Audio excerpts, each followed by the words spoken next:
ফাঁসি চাই, শেখ হাসিনার ফাঁসি চাই। গতকালকে একটি মামলায়, যে মামলার আসামি আমার যুবদল নেতার হত্যাকারী,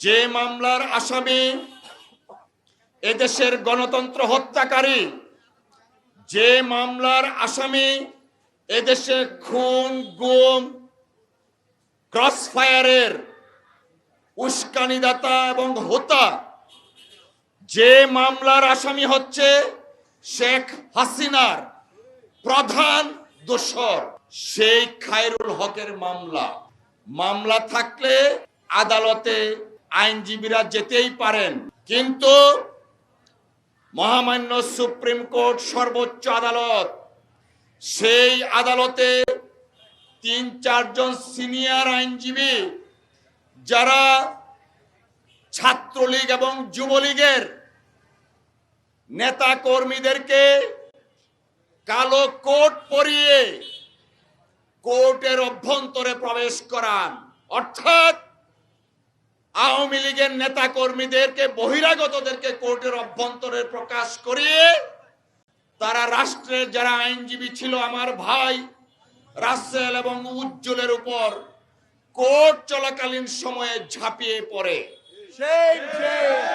এবং তাদের মধ্য দিয়েছে কয়েকজন সিনিয়র আইনজীবী। আপনারা পত্রিকায় দেখেছেন, তারা শুধু তথাকথিত সিনিয়র আইনজীবী, তারা শুধু বহিরাগত কোর্টের ভিতরে ঢুকাননি, তারা সাংবাদিক তথা ক্যামেরাম্যান নিয়ে কোর্টের ভিতরে ঢুকিয়েছেন। মহামান্য আদালতের অভ্যন্তরে কোন সাংবাদিক বা ক্যামেরা পার্সন ছবি তুলতে পারে না, কিন্তু গতকালকে অত্যন্ত পরিকল্পিতভাবে এই ঘটনা ঘটিয়েছে। কেন ঘটিয়েছে? তাদের যে নেত্রী, যিনি শত সহস্র মায়ের বুক খালি করেছেন, সেই শেখ হাসিনাকে কালকের ভিডিওটা দিল্লিতে পাঠিয়ে দিয়েছেন। কেন? অবৈধ পয়সার, শেখ হাসিনা, শেখ রেহানার পয়সার ভাগ নেওয়ার জন্য এই কয়েকটা সিনিয়র আইনজীবী। আজকে আমাদের সাথে একজন সিনিয়র আইনজীবী আছেন, অনেকে আছেন সিনিয়র আইনজীবী, কিন্তু আমাদের কোন সিনিয়র আইনজীবী কখনো কোর্টের অভ্যন্তরে বহিরাগতদেরকে এনে, ক্যামেরাম্যান এনে বিশৃঙ্খলা সৃষ্টি করে নাই।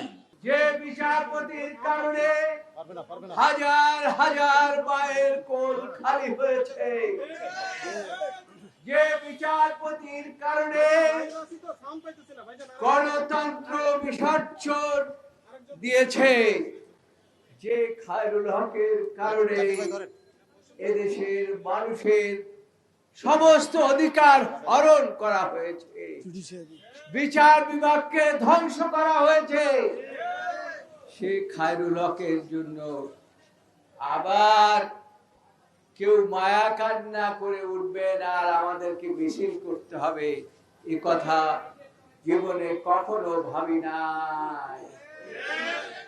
আমাদের মহাসচিব বলেছেন, ভারত থেকে হাজার হাজার কোটি টাকা এসছে এই ফ্যাসিস্ট সরকার এবং খায়রুল হককে রক্ষা করার জন্য।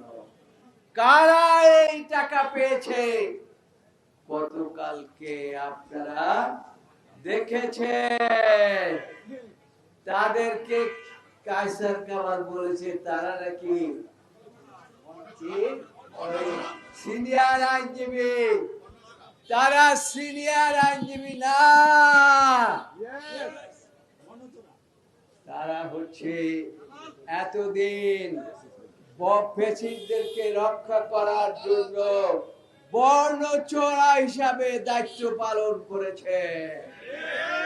কাজেই এই বর্ণচোরাদের বিচার বাংলার মাটিতে অবশ্যই হতে হবে।